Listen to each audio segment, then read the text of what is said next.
go over to the live show?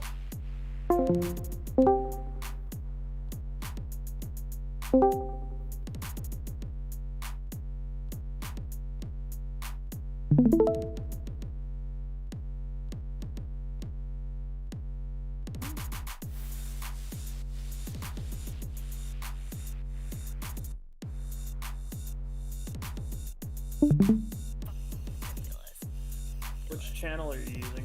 3.0?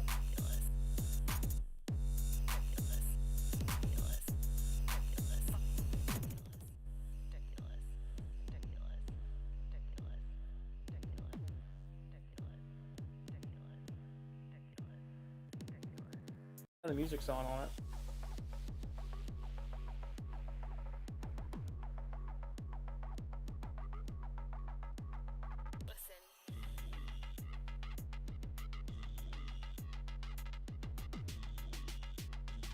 No, piss.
Okay, we already on the topic.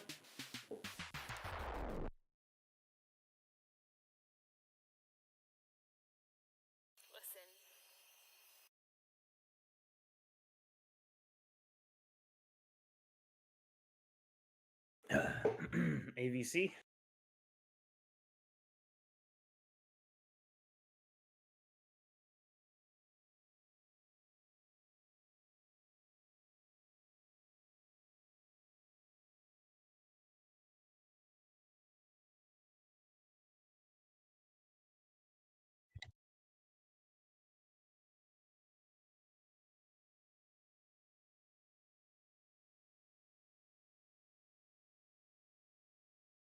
Not a whole lot. Been lazy. Trying to lose weight. That's about it.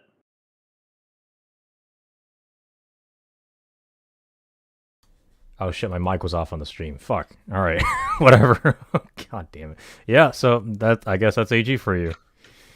I don't know. Something weird's going on in my body. I guess my training is starting to pay off. I've people in real life and the internet kind of respond to me in the same way. I don't think I've externally changed, but I just feel like I'm just kind of half awake. half the time. It's really weird, but my brain's still functioning, and I'm nothing like people don't notice. I just feel different, and I don't know if it's something to do with like serotonin balance or just my brain just playing mind games with myself. But I don't know. But yeah, that's just I'll spare you the biochemistry lesson, but I guess something's working, and I've been feeling good. And AG, I hope you continue doing what you're gonna do. Stay sexy. Anyway, all right. So this week's sponsors. What's the sponsors? I still haven't fucking done shit for the Makima Says segment. I guess it's kind of on me at this point. But again, if anyone knows any good AI powered text to speech engines, that's exactly what I'm looking for. And drop it in the comments. I really don't care how much it costs at this point. I just want to get it done. And that's it. I mean, no sponsors this week. I don't really have any urgent work done, so I don't know. Whatever. All right, let's get the show moving. So, unless AG has anything that he wants to pitch in real quick, I'm going once, going twice. Now let's just roll with it. All right. Okay, so I thought about yesterday. I was thinking about how I was listening to the TFM show, and he was talking about how World War III is already in the books. Like the NATO's already moving forces to mobilizing, and they are going to start putting soldiers again, getting ready for war, right?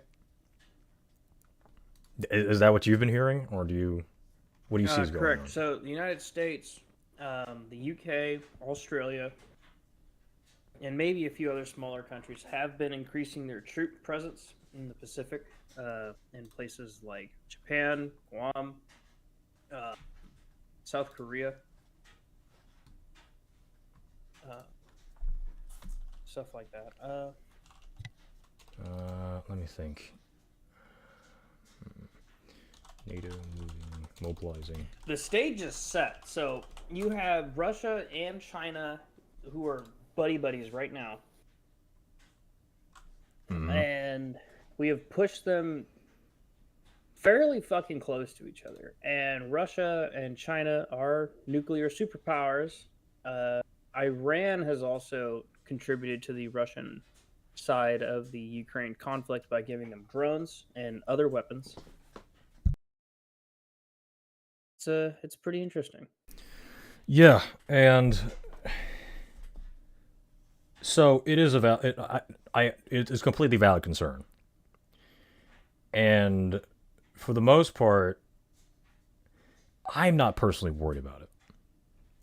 Because long story short, I guess here's the short of my explanation. What I was thinking yesterday when I took all these notes is that for the most part, internet, pornography, video games, sports, entertainment has kind of pacified men via what TFM might have called the Bonobo Protocol. Who knows what it's really called, what Klaus Schwab and all the fucking lizard people or whatever are thinking of. But in any case, like, I don't really see World War III anything really to worry about. And ironically, that's a good thing, or is it? So the way I see it, it's going to go one of two ways. Either one, it's going to be nuclear war and everybody dies and nothing will fucking matter. Like, so what? Or two, it's going to develop like your typical war, is that a battle will happen every here and there, and then there's no explicit beginning to the war, only a chain of events that try to escalate, and then we'll finally experience World War III, the most limp-dicked, half-assed, like Mexican standoffish kind of war to ever be witnessed by man. Like, because and the reason I say this is wars are started by old men and fought by young men. So the old men are dying, like, the boomers are dying, right? Middle-aged men just don't give a shit because all they care about is making money and giving all their money away to ungrateful children and wife. And what do the young men want? Everyone wants a higher standard of life, but what do the young men want? They just want to go home, play video games, and jerk off. So nationalism is dead in the West. Nobody actually believes in America or their respective European country or Australia or whatever the hell, right? Russia is more likely to be probably quite apathetic to the government, just like the young people in China. Like in China, they have like the light out flat movement, right? We're just The kids just don't even work. They just do the bare minimum to just like not starve to death, and they just hang out at like a coffee shop or something and just play video games there. The Middle East and Israel, yeah, that's going to be a fuck fest. It always has been and always will be. But that's going to start to tame a little bit as well, mainly because of, again, the internet. Africa is desperately trying to economically develop, and once UNICEF gets cut, fucking good riddance when it does, we will finally see capitalism take over Africa. And capitalism is one of the many things I should have listed in the beginning that are one of the ways for men to get out their desire for competition, dominance, by making money. Instead of fighting a war with guns, bullets, bombs, and airplanes, you fight it with money. That's what the stock market is. That's what the economy is. That's what the free market is. That's what business is, right? So the internet is, in the Western world especially, but really all over the world, is to varying degree causing people to move out of big cities and start to populate the auxiliary towns, like, for example, small towns or villages outside of a large major city. This was a reaction to industrialization, for example, the Great Depression in the U.S. that's causing the mostly rural population to start moving towards the cities as the Industrial Revolution went on to the Information Age. Then when the Information Age hit, cities became congested, and then people wanted to move back out. Birds of a feather fuck together, and that's it's just migration back and forth, based on the seasons. So, the information age, in regards to politics, has kind of, not politics, but like psychology, sociology, and politics altogether, has affected the world, particularly young men, in two different ways. It gave them something else to do other than just to be nationalistic. And in the meanwhile, it was also yet another pacifier for the male impulse for competition, dominance, war, right? And then you add pornography, which gave men something else to direct their lust to other than the women in real life. And yes, I don't care what the fuck you throw to me, pornography decreases the rate of sexual crimes in almost every instance, in every place where it's been implemented. So then came video games, same thing. Sports, it's even better. It gives men a sense of competition without having to kill each other. And it's like a social way to make new friends.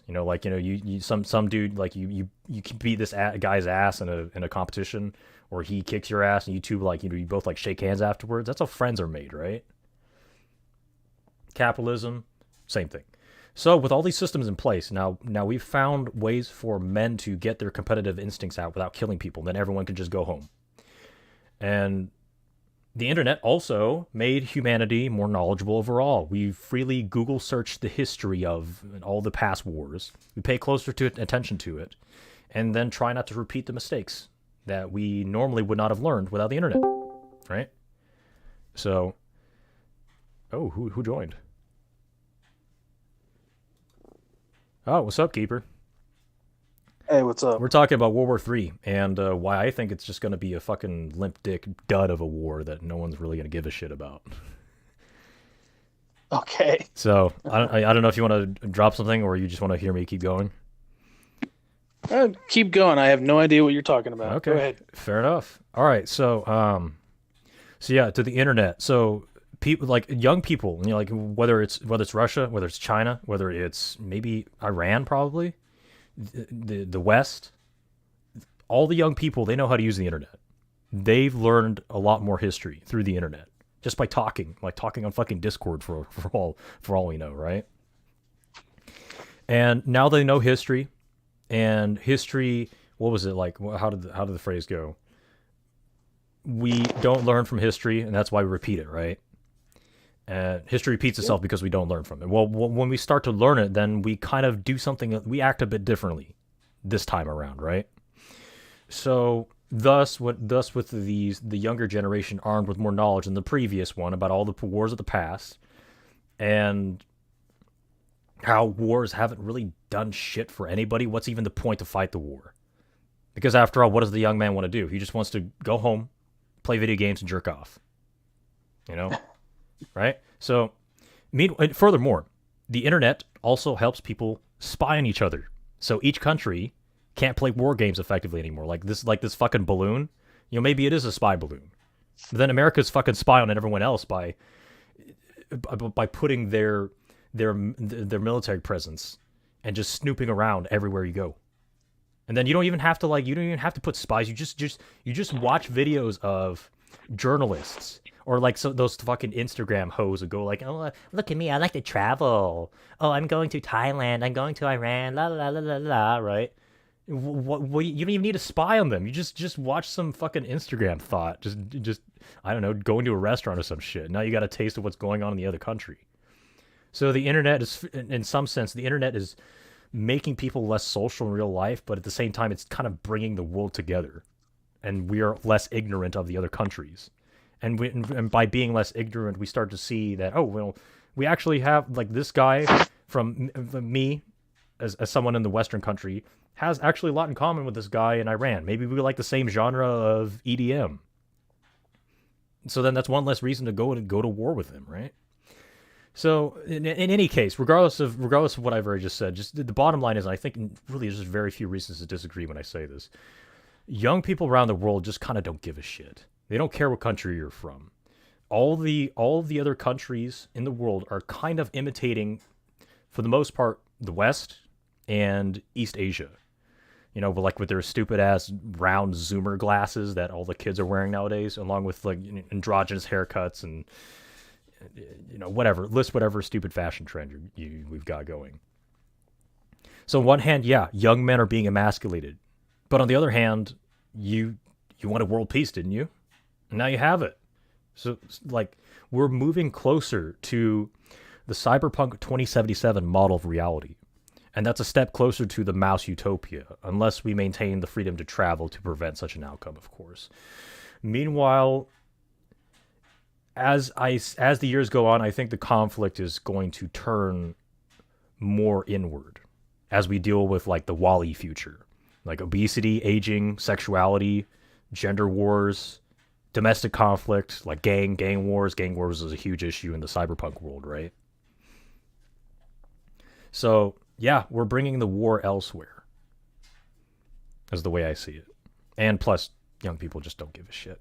They don't believe in their own country anymore. So, yeah. I mean, I could keep going on to, like, what I see, like, the future conflicts, like, after World War III, quote-unquote, if it doesn't end in nuclear war. Or, I don't know, what do my two lovely co-hosts think? Well, you did bring up the part where we don't learn our mistakes from history. So what happened in World War I was someone important died, the Archduke Ferdinand, and everybody started picking sides.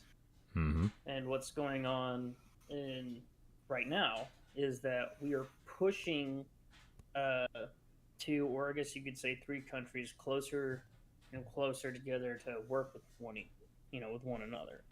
We're pushing China, Russia, and Iran to work with each other towards a common goal, which is eliminating the West. Yeah, but so. And another thing to think about. So do you know why we won World War II?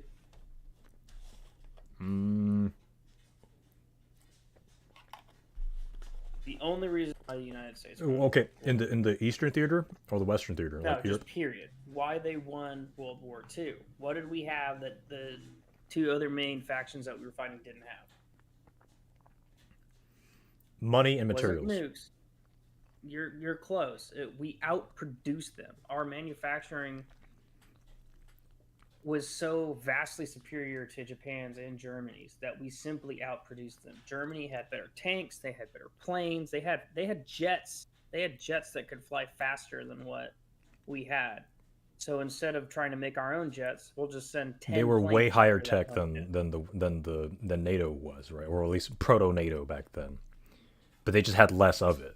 And I remember hearing a lot of like the Schwimmwagens, like the amphibious like little Jeep things that the Nazis drove around. Like they ran out of fuel for that, so they had to like they put in like some kind of weird steam engine that burns logs to keep the motor running.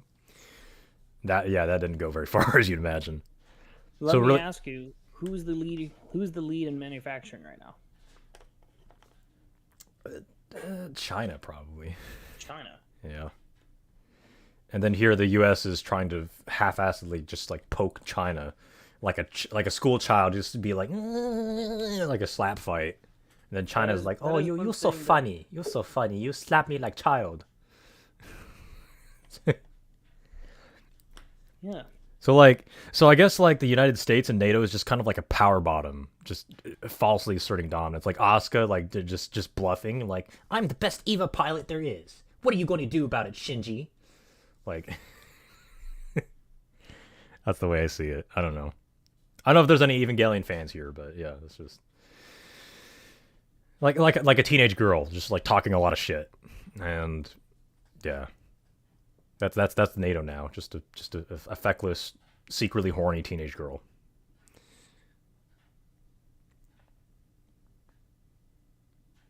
You know,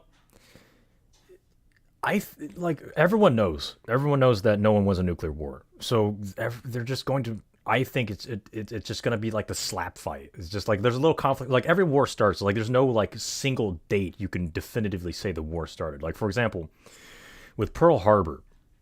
So Japan, I guess, got bored fighting the Chinese, trying to harvest resources to expand their empire through China. So then they started to go. They moved west. No. I'm sorry, east. The United States cut off their oil to them. This is what happened. Was this during like one of the Sino-Japanese wars, like in the 30s? Japan was fighting for just trying to become a self-sufficient nation. And when the United States decided to cut off their oil exports to Japan, that's when Japan attacked Pearl Harbor. It was a kind of like a clapback, if you would say. Oh, you not give me oil? I bomb your oil ship. I bomb your Pearl Harbor. Banzai. Right.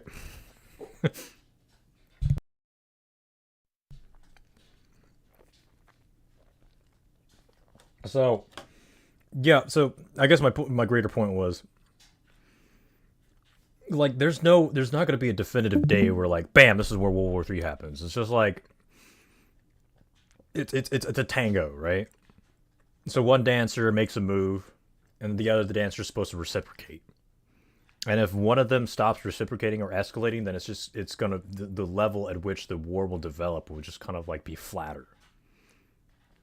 And everyone knows that once you cross a certain threshold of escalation, it just goes vertical, straight to nuclear war, right?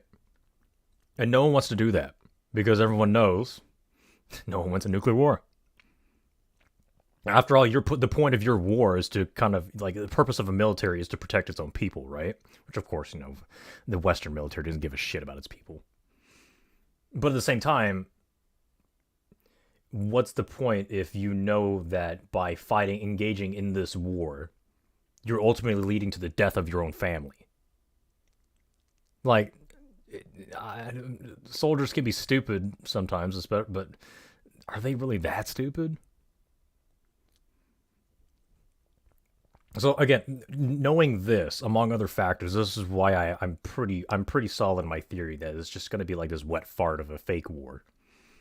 It's just like it's like you ever have a slap fight when one of your classmates in primary school, and you're just like, but then you just after a few minutes you just get tired and you just kind of go to like a slower pace slap fight because you don't want to lose face. You don't want to surrender or admit that you don't really care about fighting anymore. You want to keep the fight going because it's like it's exciting. You gotta keep face. You want the classmates to know that you two aren't like, or if you're like slap fighting with a girl, you don't want the class to think that, oh, you two are gonna like make peace and start going out with each other, right? That's how I kind of see like this whole World War III conflict going. Everyone's just trying to impress the people at home. All the militaries are trying to impress their own people at home by putting on this show. But at the same time, everyone understands that like there's no national identity anymore. The internet is starting to homogenize people's beliefs, ideas, behaviors. Everyone's trying to be the West. They pick up the fashion, they pick up the business strategies, they pick up the lifestyle, etc. So, like, what do you want more? To be rah rah, my countrymen. I'm a strong nationalist. Blah blah blah. Or do you want to be like a, I don't know, like a YouTuber? God forbid. You want to drive a Lamborghini, or do you want to have more money for your family? Like, most would probably take the second over the first because nobody gives a shit about the country anymore. So I don't know. I encourage you to disagree. Pull up the counterpoint because it's really there's no day like the present, right? Who knows how it's going to go, and depending on how you look on it, there's many interpretations to the abstract art of life.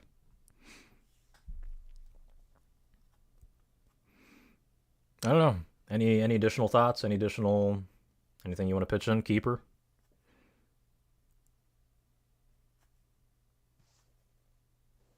No, I got nothing. Okay, all Sorry. right. I mean, yeah. World War III. Who gives a shit, right? We all died in nuclear fire. Well, it's been rich, y'all. It's been a good I think time. it would actually benefit the United States population. What, the war? Yeah. If it results in travel restrictions, I don't think it's a good thing. But if it gives a reason for people to like get off their asses and at least like, okay, like, so let's say like the military industrial complex, they start to, obviously they'll be called upon. Like Lockheed Martin's gonna crank out more and more fucking shitty F-35s, and even though that's a complete sham, like nobody actually believes in the corporate vision of Lockheed Martin. So people are gonna do it anyway because all people care about is, as I've always said, getting paid and going home. So they take the money out there, and then the economy would obviously kind of orbit around that for the most part. Lockheed Martin is dependent on a bunch of other services. These services require these services. These require these services.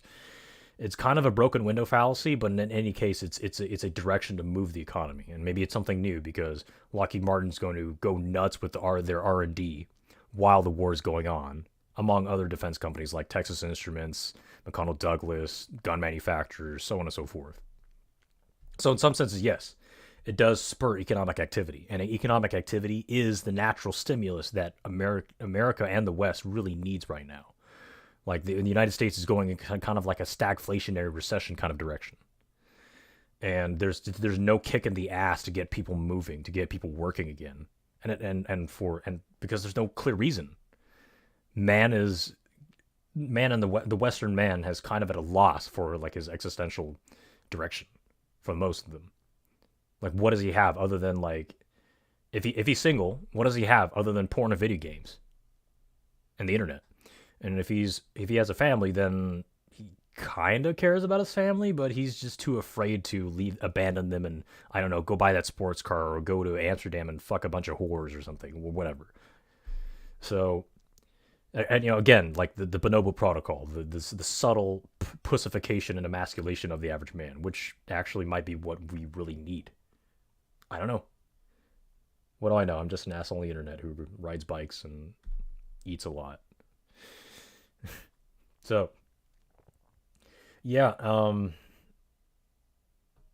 actually, yeah. The more I think about it, I think it's just it might be exactly what the West needs to prevent further economic failure. Or maybe that was part of the plan. Maybe the American government is orchestrating that to save its own economy. So we're gonna have this pretend war, this dog and pony show, woof woof, nay Winnie, right? And then everyone's gonna be excited, and then they'll start to bring their money with it, and it gets the economy moving. Maybe, I don't know. I think really these kinds of situations, like there's a bunch of people, like a very common thing. A lot of people engage in the same behavior, exact same behavior for completely different reasons. And I think that's a much more accurate, although vague, it is a much more accurate assessment of what's actually going on. So we'll see. No time like the present, right? I'm sure a lot of funny animes are going to come out whenever this war actually gets moving. So yeah, like I propaganda. can't wait for the memes. Oh god, oh god, I'm gonna have an aneurysm looking through those.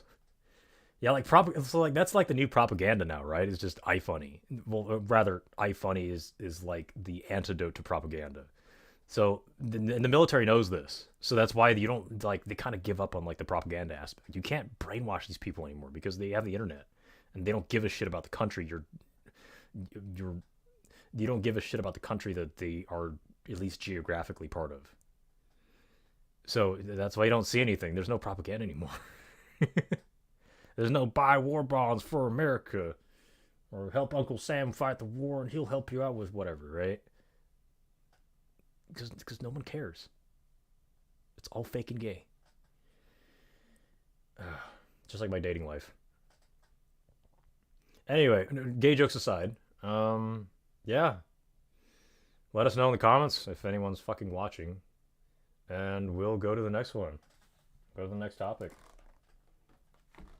So, well, courtesy of Alcoholic Gaming, this is a news article from ctvnews.canada stating that more than half of the world will be overweight or obese by 2035, according to a report by Jennifer Rigby.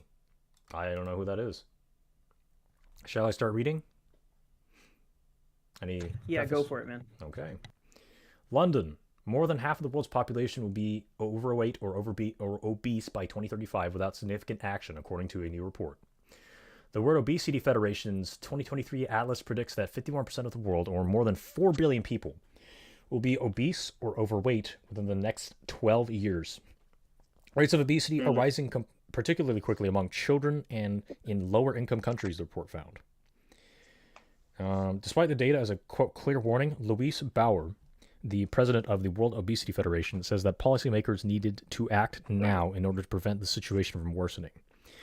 Quote, it is particularly worrying to see obesity rates rising fastest among children and adolescents, she said in a statement. Quote, governments and policymakers around the world need to do all they can to avoid passing health, social, and economic costs to the younger generation. The report found that childhood obesity could more than double from 2020 levels to 208 million boys and 175 million girls by 2035. The cost to society is significant as a result of the health conditions linked to being overweight, as the Federation said. More than 4 trillion United States dollars annually by 2035, or 3% of global GDP. However, the authors said that they were not blaming individuals, but calling for a focus on societal, environmental, and biological factors involved in the conditions. Let me scroll down. Here's where it gets sloppy. So the report uses body mass index for its assessments, a number calculated by dividing a person's weight in kilograms by their height in meters squared. In line with the World Health Organization's guidelines, a BMI score over 25 is considered overweight and over 30 is obese.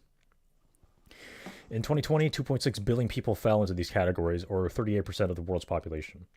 The report also found that almost all the countries expected to see the greatest increases in obesity in the coming years are low or middle income countries in Asia and Africa. The data will be presented to the United Nations policymakers and member states next week. End of article. So, not as much as I expected to pick out. This is pretty short.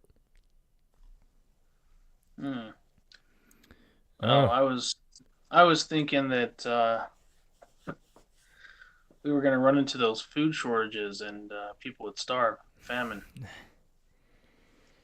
It's going to take a lot for there to be food shortages enough for people to start being concerned here. So the U.S. makes an ass load of food. It just makes an ungodly amount of food. Like the farmers literally burn it alone to maintain profitability. Yeah, they make so much food that they burn their crops. And I don't, and being someone, I'm sure you two, being in the U.S., you know exactly how quick Americans are to throw away food that they don't even finish eating, right? Because it's so abundant. That's true. Yeah. So now, Can it happen? Yeah. Is it likely? Maybe.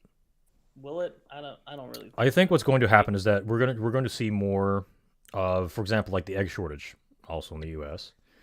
It's kind of a transient thing because clearly there's a lot of incentive to keep the system running because there's just so much money going through that industry. And furthermore, like, and I really, I kind of wish I had TFM to help check me on this, but if I recall correctly, in the United States agriculture, the the the production of food is sold not at a market price, but basically like short-term market fixing, known as futures, right? Futures contracts. So the farmer agrees to say, okay, I will sell this much crop at this price on this date, and that literally, like, it literally gives them like a very loose control over the price of the thing. Probably some kind of political carve out how this was organized, like the farm, like the And by the way, do not underestimate the fucking amount of government involvement that the farmers have at like the USDA, like the National Beef Association, the so on and so forth. Like they interfere with like nutrition research at the government level, like the food pyramid. Yeah, you've probably heard about it. The food pyramid is there's a reason why grains are at the bottom, even though really it should be fruits and vegetables. Um, Beef is so much more resource intensive to produce than soy, so that's why soy. But because of the beef farmers' unwillingness to learn how to, I don't know, produce non-meat products to adapt to, God forbid, adapt to a changing market to give what the They, customer wants, they they've beg the also been government. cloning it. Huh? They've also been cloning the meat too. Oh So yeah, that too. Instead Well, of what does the retooling customer want? and learning new things, Is there a higher demand for soy, or is there a higher demand for beef products? right now beef, well, still it's still beef. higher for beef, but the amount of people who are learning about, God forbid, veganism, or just deciding that, okay, you know what, maybe meat's not good for my health, the market is emerging and it terrifies farmers. That's why in Europe there was actually an express, I think it's an EU thing, not just one country. In Europe there was this express ban for meat alternative producers to list their food as, for example, soy milk. The phrase soy milk is prohibited. So now they've changed it to non-dairy soy beverage. Or instead of veggie Okay. burgers, they cannot say veggie burgers. They must list it as, I kid you not, veggie discs. And I'll show you an Oh image. my gosh. It's fuck, dude. It's pathetic. Like, like your impression of farmers is that, oh, they're very hardworking, but really, like, they're they're so committed to one craft, they're totally unwilling to learn, again, adapt to a changing market. So So is it kind of like there's just a farmer that just does corn, and then there's just a farmer that just does beans, well, and then a different farmer farm. that Well, just that does depends on the chicken and environment, shit? and it depends on what the farmer knows how to do. So, Oh, okay. so Yeah, okay. So in that sense, it just depends on his skill.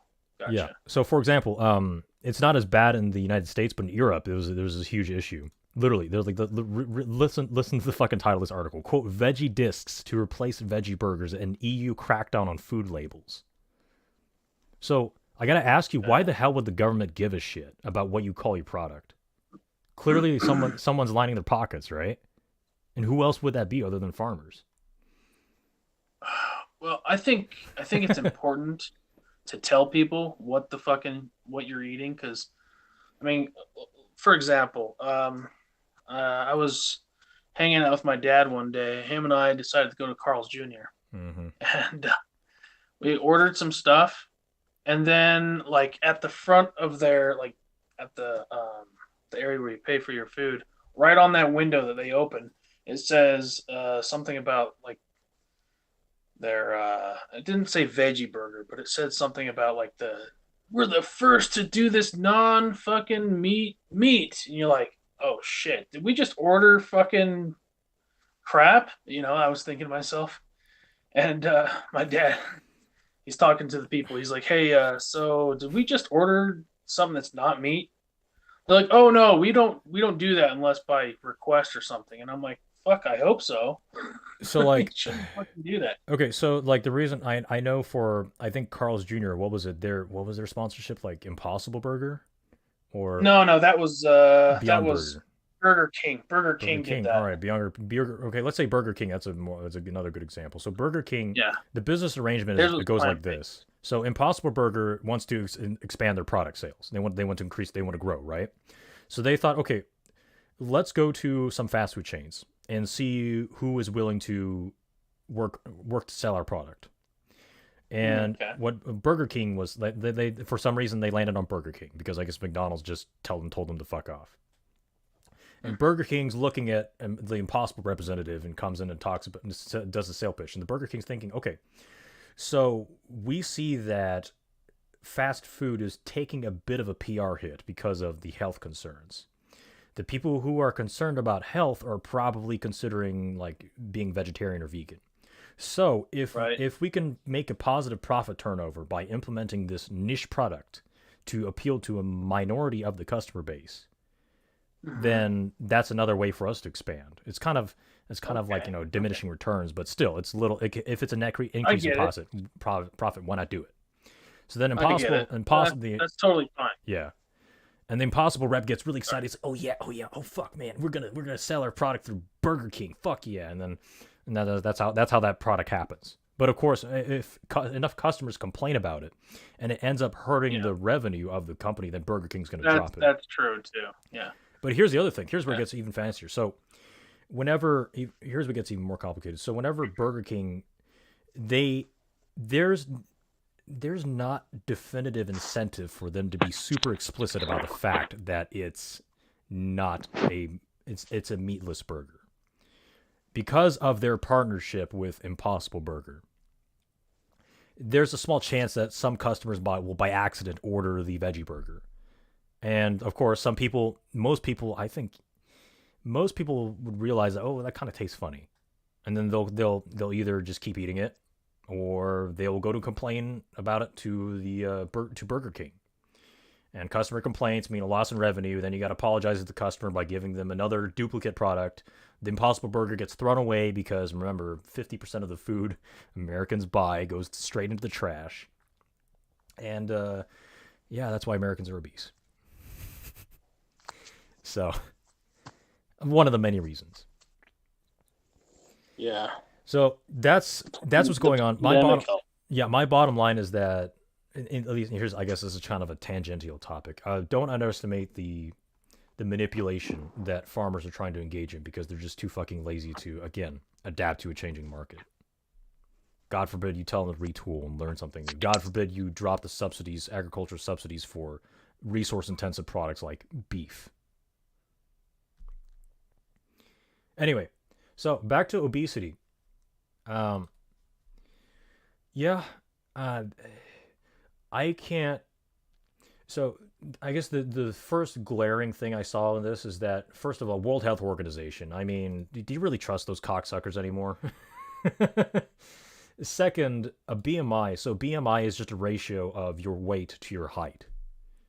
Like, the higher that ratio is, and obviously for the majority of cases, yeah, people with high BMI scores are probably just fat. But do acknowledge that there's a lot of genetic variation.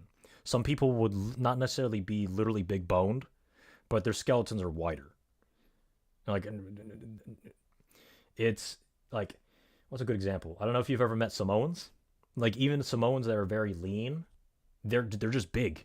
They put on muscle very well, both the men and the women alike. Let's show some like examples. So let's say Samoan, I don't know, soccer players. Like, you look at these. Well, I don't know. These guys are pretty lean. I guess it really depends on the sport. So as you know, the American Samoa, like it or not, they're the country with the highest obesity rate in the world, if you consider American Samoa to be its own country. But that's partially due to them just literally being like wider, stockier, I guess is the word to describe. So whenever then at this point now, in order for the WHO to give a truly accurate statement, you have to assess BMIs for different racial groups. And that's obviously a very politically hairy topic. And the WHO is definitely not going to approach that. So what WHO is probably going to respond to that is they just give platitudes. Okay, well, we determine obesity by crossing a certain BMI threshold. So that threshold is lower relatively to the large, physically large people of the American Samoa, and compared it to a country where people are thinner and skinnier, like, I don't know, maybe like the Netherlands or East Asian countries, the threshold for which health complications happen in regards to like BMI is much lower. Like, I don't know if there's any, for example, East Asians diabetes BMI 25. So, for some reason, I'll just read this to you. So, quote, sensitivity approximated specificity at 25.4 kilograms per square meter, which is 25 BMI. However, limiting screening at 25 BMI would miss 36% of Asian Americans with newly diagnosed type 2 diabetes. So what this means is that Asian Americans, or I guess people hailing with genetic heritage from East Asia, will have to hit a much lower BMI threshold before they start to develop health problems such as diabetes. So, one size does not fit all. But of course, WHO needs to spit out a report. They need to give a number because that's what's expected of them. So they say, okay, well, BMI over 25 is overweight. BMI over 30 is obese. Give me my money. Fuck off. That's kind of what they did here. 2.6 billion people apparently fall into these categories, being obese or overweight. I guess with the pacification of men, which prevented World War III, they've become all fat and gay, and this is their future. We're getting one step closer to WWIII. Yeah, WWIII. WWIII humans. That's funny. I like that. Sad to say, I fit into that demographic currently. There's a lot you can do to prevent. Because I'm a fat as fuck dude. There's a lot you can do to fix that, and it's going to take. I've been doing stuff, yeah. But, that's good. So yeah, this is God. This fucking movie takes me back. Wow. It's just yeah, we're already upon that, and yeah, I don't know. So yeah, I hope I clarified some statistics and research that the article definitely would not have told you about. Clearly, they're writing something to shock, to upset, or to I don't know, otherwise ruin your day, because that's how they get your clicks. That's kind of how it brought me to it, and I hope I accurately picked it apart and told you what was actually going on behind the scenes of the development of this article. So. The best cure is prevention, and live your daily life in accordance to your values, and hopefully health is one of them. And other than that, I mean, yeah. No more specific questions, no observations, anything I miss? Preventative maintenance. Exactly. Yeah. I agree. And you know Drinking what to do. Some water, going out for a walk. I got a friend at work that lost 15 pounds, and all I did was get him to stop drinking soda. Yeah, because people don't count calories, and they have no idea how many they end up drinking. And yeah. Maybe 9 pie and chips a day instead of 10? If you make it That's 8, that's a Ricky Gervais joke. Oh man. He's talking about this fat lady that wants her 10 pies and chips a day. And he's like, how about maybe 9 pie and chips a day? That's literally what I have to deal with whenever I try to help clients with like their weight loss requests. Like, it's just so much. You have to doctor so much of your fucking language. Like, yeah, Jesus. yeah. It's just, yeah. It's really. Oh, what? Weird. It says Discord is not responding. You we guys can hear you still fine. Yeah. Hear me, Czar. Maybe I'll just hit wait. I'm on my phone, so Oh, jeez. All I right. don't know why I would get these funny. Oh man. Right. Anyway, We can yeah, move yeah, on. Right? yeah. Okay. Let's look at. All right. Ford's pathetic excuse. It sounds like a slam article from Uh, 24/7 Wall Street. I don't know if you guys know anything about that journal. um, well, no, I heard something that's going on with Ford, but I was listening to that Oh, Ford's Louis Ford's a, Rosman guy. Ford is fucking struggling with all kinds of stupid shit right now. I kind of feel bad Well, for them. So, I kind of do, but kind of don't, depending on what their last thing was. well, I don't know. People Anyway, all go ahead. people all like Ford for different reasons, I guess. So this is a story by Yeah. Douglas A. McIntyre. Um, so yeah, there's a picture of I guess some natural scenery that got ruined by Ford, I'm guessing, and then here this male Greta Thunberg is here to do a slam piece on Ford, I guess. But we'll pick it apart. We'll let the stupid people have their time on the podium, right? All right. So, quote, it's this, and well, I guess the article starts, it's this simple. The headline of an in-depth investigation from Bloomberg, the leading financial news organization in the world, reads, quote, Ford's electric pickup is built from metal that's damaging the Amazon. Oh my. The article is thousands of words long and supported by detailed demographics. Wait till you hear about Apple. Yeah. That's just industrialization, man. Like you want your cars, you want your phone, well, you're gonna have to pollute some rivers. That's just the price you pay for your standard of living. So like shut the fuck up. Anyway, so quote, Ford's electric pickup is built from metal that's damaging the Amazon, just like any fucking battery processing process. The article is thousands of words long and is supported by detailed graphs and photography. It would be hard to find a story more damaging to the reputation of a major American manufacturer. Oh, geez, this fucking article. The Ford's response to the Bloomberg investigation was sent to 24/7 Wall Street after we queried about the Bloomberg article. It read, quote, Ford is committed to a supply chain that exceeds minimum regulatory compliance requirements and respects human rights, including the right to clean air and clean water. That comment applies to everything that we make and that others make of us. We encourage people to call attention to these issues, investigate all of them, and work with suppliers to align their business practices with our standards.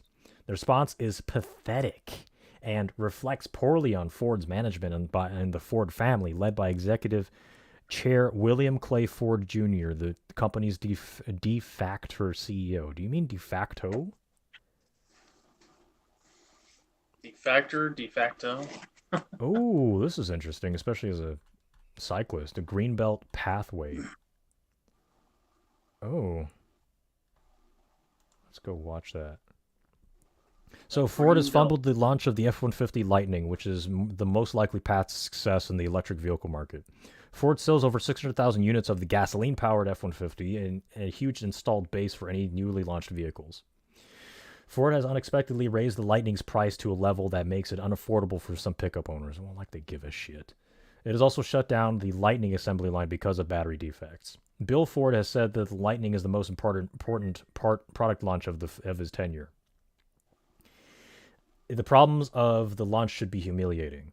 The Bloomberg story is a symptom of Ford's problems and not the core of them. The core is Ford's management led by Bill Ford. Finding a qualified financial advisor doesn't have to be... Okay, no, that's an ad. I'm sorry.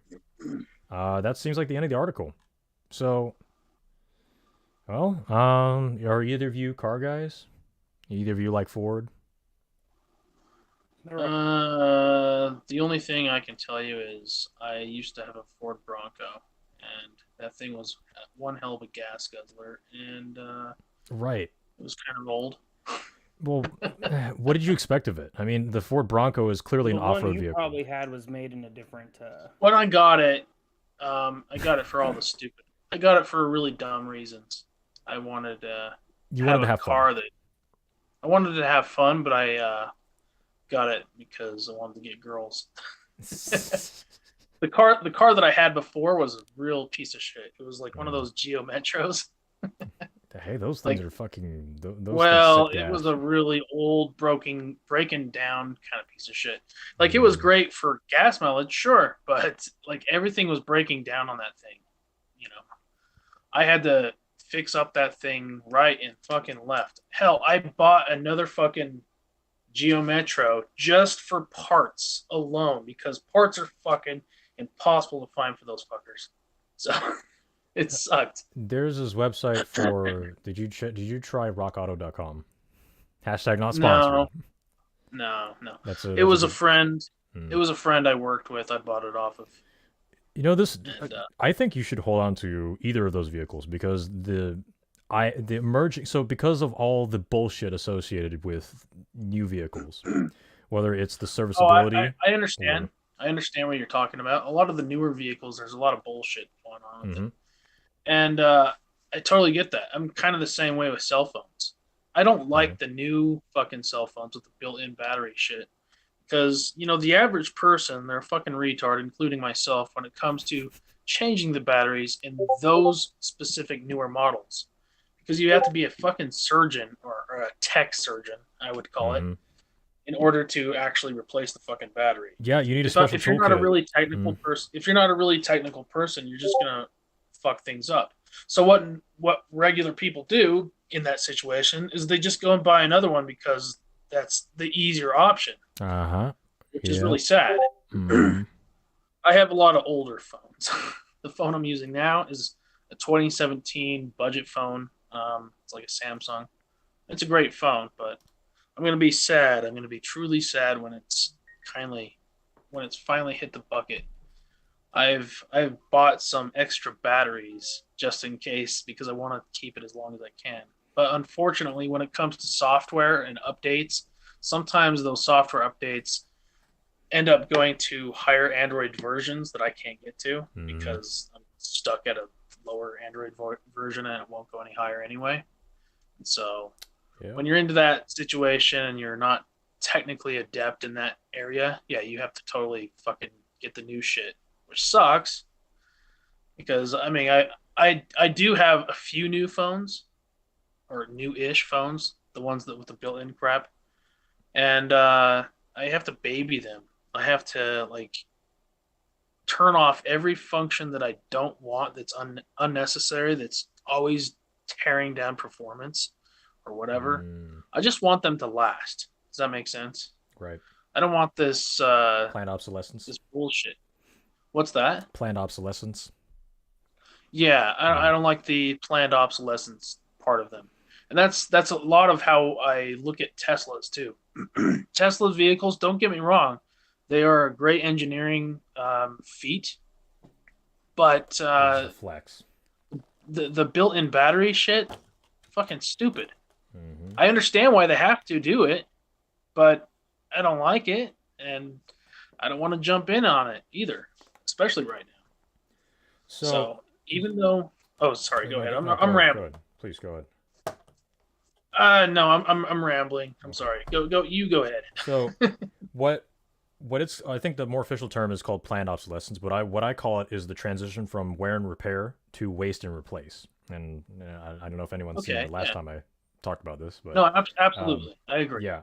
So most of the they look at the customer base. They pay again. Corporations are smart. They know they look at what the customers want, and they look what they say they want, and they look at what they are actually what their actions are suggesting. Now, what they say is important for like the marketing end of it.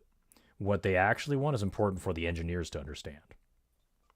So what the engineers do, in the marketing, so people say, I want this feature, I want that feature, I want it to look cool, so I can brag it to my friends, and so on and so forth. Vanity, right?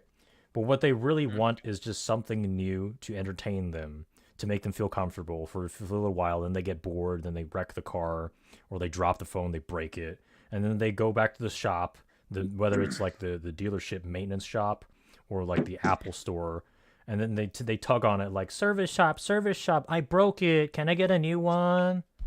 So literally like a fucking child, right? So the engineers are like, okay, well, if we're gonna build something for children, let's make it disposable. Let's make it feel good, look the part, And then when it breaks, they're going to throw it away, and we just cut corners so we can save money on making new ones. Whether it's cars, Yeah. whether it's phones, same thing. That's the majority of the market. That's what you call like the consumer market. But the market differentiation is starting to be, I would say it's like a 98 to 2% distribution between consumer and enthusiast. So that 2% is enthusiast. The enthusiast is a bit more technically inclined, or he has more specific needs. For example, you want a phone that works as a beater, it's reliable, and it lasts as long as possible because you hate spending money on the new things. Yeah. You understand that you are the minority of the market. There is very little incentive for the market to cater to you. However, Yeah, I get that. right. However, However, I mean, there's this guy. He has the name. He's a YouTuber. He's a Louis Rossmann. that's the guy. That's the guy. Mm-hmm. He did the whole right to repair thing, Mm-hmm. and of course that's mostly against fucking iPhones or whatever. He doesn't have as many issues when it comes to Androids, which is really nice. So it's moving. Well, Android is moving in that direction. Notice with every new Android phone. Yeah, there's exactly. No more, and I've noticed that. Yeah, there's no more auxiliary, like no more 3.5 mil audio jack. Yeah, that's And retarded. the phones Especially for us on Discord. Mm-hmm. I mean, we already know that Bluetooth is fucking dog shit on Discord. So we have to use the headphone jack.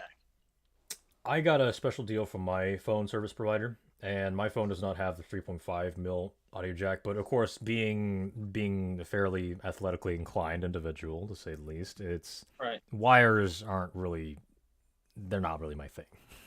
However, I will admit that I'm not using headphones. So well, exactly. Robot, So the engineers they listen. Well, I'm sorry. The marketing team listens to what you say, and the engineering team pays attention to what you do, and then they design the product to hopefully try to suit your needs, and then so they can make better sales. Right.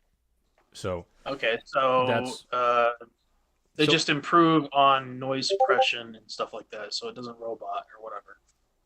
Not robot, reverb issues. So that makes sense. I haven't run into that problem a whole lot on this specific phone. Other phones I've had that problem with though. So I don't know if this phone is superior in whatever way. I don't know. Don't understand all that. Well, the bottom line is that people are using less and less 3.5 mil audio interfaces, and there are some really shitty workarounds. For example, like the USB-C to 3.5 adapter, or for Apple, it's like the Lightning to 3.5 adapter, where you plug it into like the USB port, and then you can finally use your 3.5 audio jack. I saw that. There's this app that I wanted to use in order to do that and have those kinds of conversations with people. Mm-hmm. But I'm like, I have to buy this $50 fucking what the fuck? And I have to plug it where I charge my phone. Like it is stupid. Don't get me wrong, it's nice, but that just means I would have to keep my phone, like I wouldn't be able to charge it. I would have to use it with this stupid fucking thing. And that's why Qi wireless charging was implemented. Well, so they take one feature and then they add another. I mean, like it's kind of a zero sum, right? Yeah. So yeah, I think the biggest loss. Oh, I'm sorry. Go ahead. No, I did have one phone that had the wireless charging, and that was actually really cool. But it was a lot slower, and charging wise.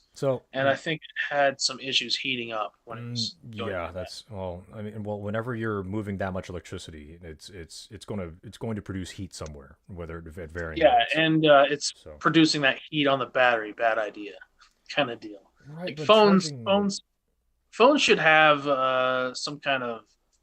I know I'm bringing up this kind of random, but like, you know what the Steam Deck is, right? Steam Deck is your portable PC, basically.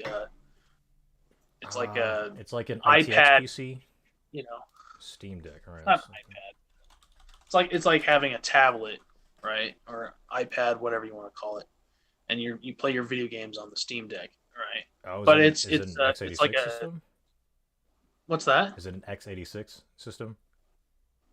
I'm not really sure. So x86 versus ARM, there are two different types of like basic computer processors. So I'm not. I don't know. does it All I run know is it's Windows, or does it run a version of Windows or Linux Unix? based. Linux It's based. Linux based. Oh, of course. Yeah. They Yeah. use something called Proton, and then oh, what happened? Oh, I don't know. Did I get? Nope. Can you hear me? I can hear you just fine. Oh, okay. Oh, AG left. I don't know what he's. I don't know. I guess he's not an electronics guy. Oh, okay. So That's fine. yeah. Anyway, I was gonna say, oh shit, what the fuck was I saying? Damn it. Oh, right. Okay, so a lot of the Steam Decks, in order to combat heat, because it is a mini PC, right? And it's x86. The CPU gets really hot, right? Yep. And you understand how a general computer works. When the CPU gets hot, you have to have a fan blowing on that CPU to keep it cool in order to run the machine in a Oh yeah, so that's what. Oh, is that a speaker or is that a cooling vent? But in any case, yeah. Okay, again, now the reason why I asked, but your phone doesn't have that. well, it doesn't need one because it's an ARM processor. ARM processors are very efficient, but they're very low power. They cannot do the heavy lifting that. But X86 what I mean processor is they can. still get crazy. They still get crazy hot. They do have a lithium ion battery in them, and these batteries have been known when they get a little too hot that they just start to. They age. They age prematurely. Yes. Well, that happens too. But if they get a little too hot, they can also start on fire. Oh, yeah. Start a chemical fire. Like the F-150 So- Lightning. You could probably burn your house down with your fucking phone. Hey, you imagine? You think that's bad? Wait till you see an EV, right? Exactly. Oh my god, that was the first thing I noticed. I remember this guy. He was like, because I had this issue right about the EV cars. I'm like, so once they start on fire, they're almost impossible to put out. And you know, he was disagreeing with me on that, and I'm like, look, talk to any fucking firefighter who's ever tried to take that shit down. They'll blow a bunch of water on it. It'll go out, and then it'll start right back up on fire because it's a fucking chemical fire. That's hot. Look at that. Yeah, and like the firefighters, they basically explain that it takes them 6 hours to put out one fucking car fire on these stupid EVs. That's a huge problem. If it's magnesium fires get really out of control. Like you spray water on it, it's actually like somehow I guess the fire steals the oxygen from the water, and then it just makes the fire burn even more violently. So, I don't know. But if it's like lithium batteries, I'm not sure exactly. Well, generally, like alkali metal fires are exacerbated by water. So you got to. I think it was the combination of that. You'll have to put it out either like mechanically by suffocating the fire of the oxygen with like a non-reactive blanket or something, or you have to use some other, again, a mechanical like bury it under dirt or sand or whatever. Or this is kind of funny, but I brought this up. Remember when the that freak storm hit in what was it? Oh shit, what was that place called? It was next to that lake, where the lake fucking was drenching these houses in water, and it was just freezing and encasing the house in ice, basically. And I was thinking to myself, shit, these people, if anyone has a Tesla, just start it on fire. You'll get flames for days. That's one way to stay warm. That's how you survive. I know it's kind of a fucked up thing to say, but it's like there were people fucking freezing in their cars to death because, you know, the reason why they went to their cars in the first place was because their power went out inside their houses. Another thing is AVC, a lot of houses nowadays. A lot of houses nowadays don't have fucking fireplaces. All right. So where do people go? They went to their fucking car because their car had gasoline in it.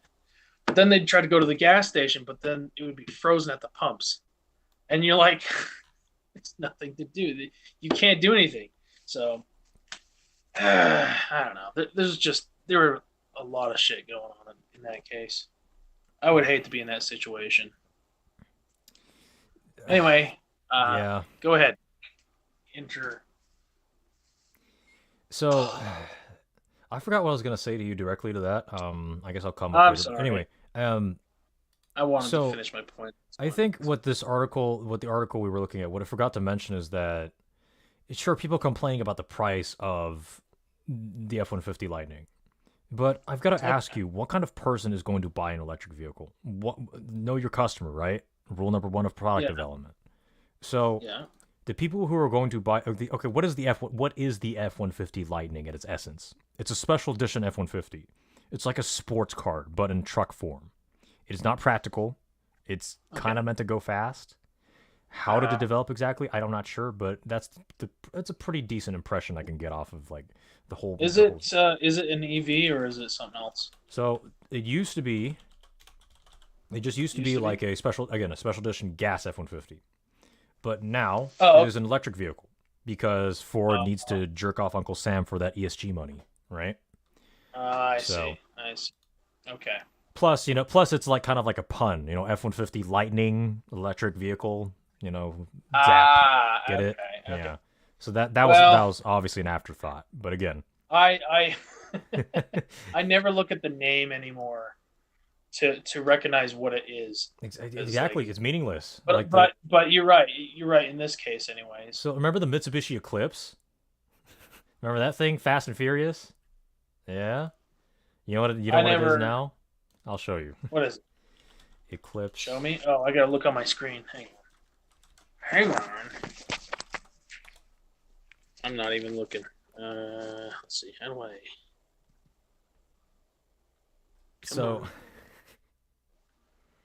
Oh, there we go. Yeah.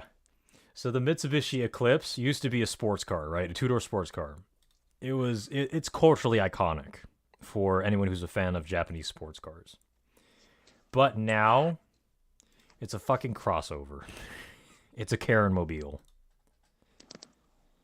And there's a multitude of reasons why they did this. But the primary reason, I believe, is that first, like Mitsubishi, the automotive division of Mitsubishi. Remember, they develop everything from air conditioners to refrigerators to cars. It's called like Mitsubishi Heavy Industries, I believe. They see that, okay, well, the average, at least in the U.S. market, the crossover is what everyone wants to have because most people don't really understand cars that much. They think, oh, well, I just go with the average of all kinds of different cars. The crossover has 4 doors. It's like a sedan, but it can do SUV stuff. So that's why, people, fucking tools, they buy crossovers, right? SUV stuff. Okay. And then women will look at it and be like, oh, that looks safe. That looks big and comfy. It's roomy. I can extend my feet out. I like that. I'll buy that, right? So... Yeah, they definitely. So, yeah. So they look at that again. Know your customer and build the product accordingly. And they decide, okay, we need a new crossover, and because apparently the Outlander wasn't enough. The Outlander's a bit too sporty, so they decided to take the Eclipse name, and in order to comply with probably the EPA knocking on their door saying that, hey, you need to meet this fuel efficiency requirement by this year, and then Mitsubishi, just like Ford, will say okay. And then they'll turn around and they'll increase the size of the vehicle so then they don't have to work as hard to increase the fuel efficiency at a lower weight class. So the Eclipse used to be a 2-door, fairly lightweight, obviously, sports car. Now, in order to bring on this new model to meet the customer's demands, they've got to make the Eclipse bigger so they don't have to spend all this money on R&D to meet an impossible fuel efficiency target. So by declaring it a bigger vehicle, you have a bit more leeway. The EPA will kind of chill out and not be as horny in telling Mitsubishi to meet XYZ fuel mileage requirement or fuel efficiency requirement. Thus, Mitsubishi rolls with it. People are buying it because no one knows what the fuck the Eclipse used to be. And the 2%, the enthusiasts, remember, 98-2 ratio. The 2% of enthusiasts will be like, oh, boo, Mitsubishi, we want our old Eclipse back. We want, like the Mitsubishi's being like, so, we are sorry we cannot do that anymore because of the EPA and your stupid ass Karen mom, she wants a crossover while we want the Eclipse, the old Eclipse, and that's how things are gonna go. That's just the role of government and the stupid customer, the consumer, excuse me, the consumer and the government pressuring car manufacturers to design their product differently. So I don't know if that was interesting. And the same, I think Ford is doing the same thing with Lightning. So the F-150 Lightning, and in its blazing glory, as right before us, is they took the Lightning name because they want to create a product. Once again, reading the customer's demands. The customer is a rich, snobbish, left-leaning white man or woman, and he wants a Flexmobile to probably as a tax break. So Ford's like, okay, let's hit him with a competitor. Let's hit him with our own electric vehicle product competitor, which is an electric truck. Because electric truck is big, it's flashy, it looks cool, it looks cyberpunk, right? Let me see. Let's get a picture of the F-150 not on fire, so we can see what it's supposed to look like.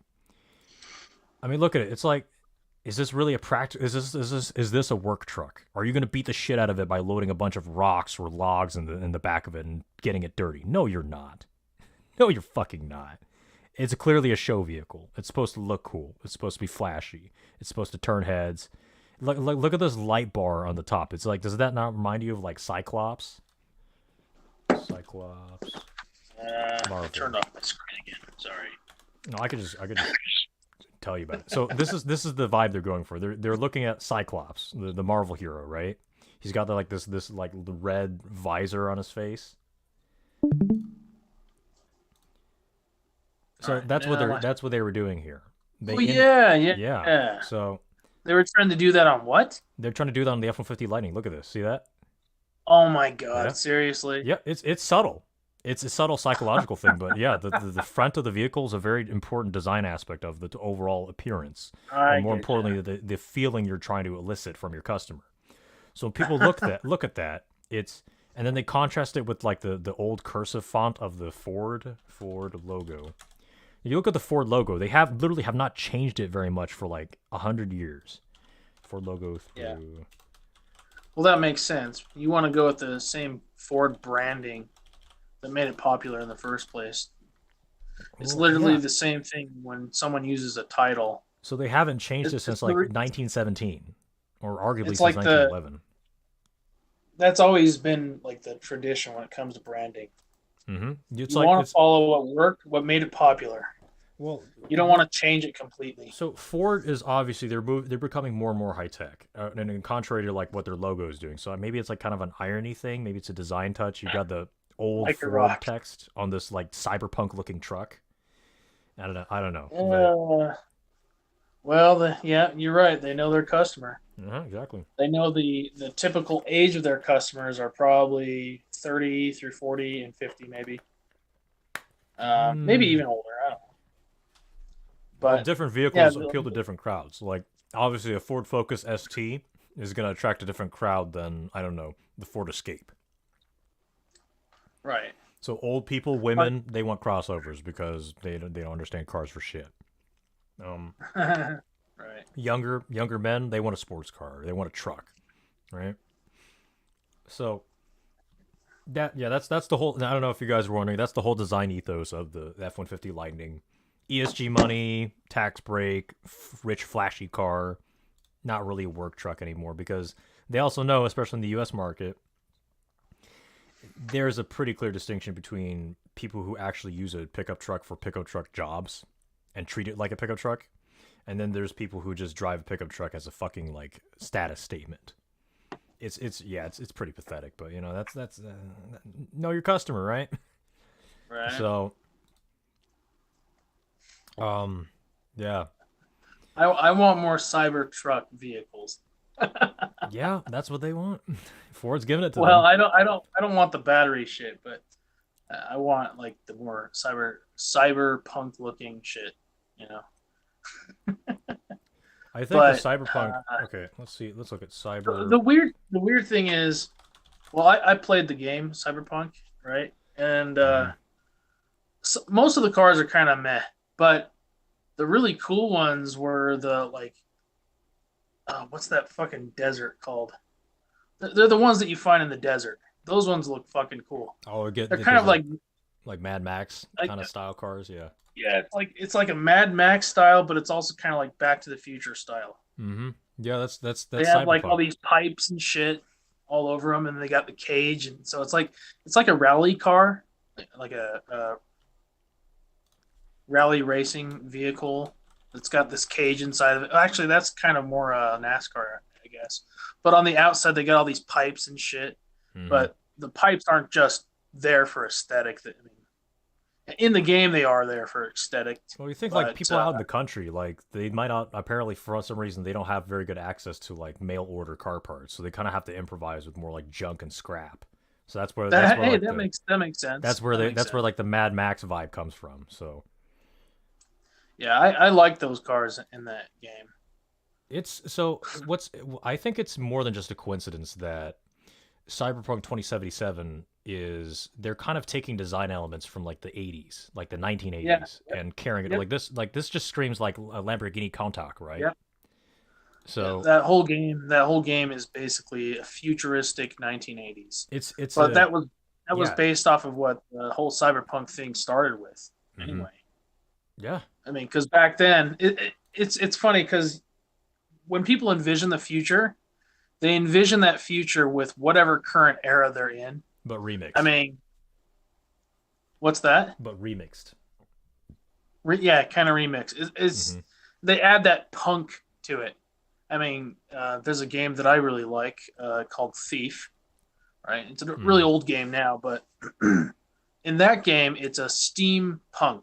So it's like this: you're in this other universe where there was technology that existed at a time that in real life probably didn't exist.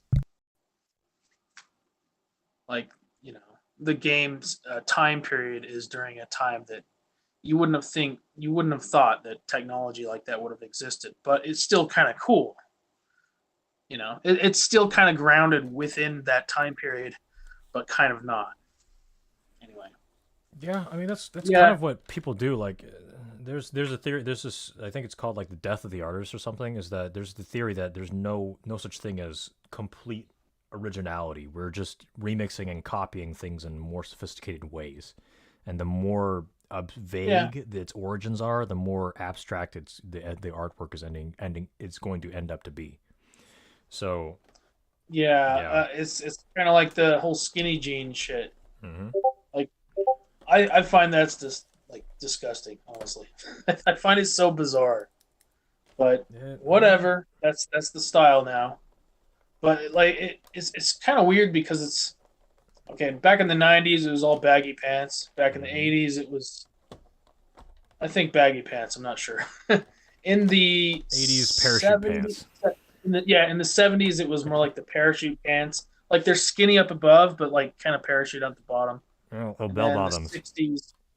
Yeah. So every generation has their thing, but I think now it's just gotten to the point where we've run out of ideas that are practical, so we're just reusing same ideas. Exactly. And that's why those stupid like zoomer glasses, like the let me get a sip of water. Now it's not like that with everything, but to a certain degree it is. Like music, for example. There's a lot of music that's being reinvented, but it's not really reinvented. They're really using an old genre of music and kind of reinventing the old genre into something more modern. Yeah. Well, after all, like, technology is just a development upon itself, right? So in order to maintain a exponential, like an exponential, here, let me give some more visual context. Exponential. All right, I got about 10 minutes. What's up? But anyway, so technology normally develops in like an exponential basis because it builds on itself. If it doesn't compound on itself, then it's going to be linear. And of course, people want to develop technology, fashion, success, money, whatever, at an exponential level, because that means more success. Y-axis is growth, x-axis is time, right? So, yeah, in order to do that, well, why not outsource the work to someone in the past? Right? And that's what a remix is. You take a pre-existing idea and then build on it with your input. So it might as well be the work of two minds in one. And sometimes it's a hit, sometimes it's a miss, and beauty is in the eye of the beholder. And I think it's cool. That's, So like for example, like the uh, new Ford Bronco, right? Let's see, old versus new. sometimes though, I think they do it even though it's going to fail. Like there are some styles that are just not really a style. It's just they're doing a style for the sake of doing a style, and they're trying to make it trendy, right?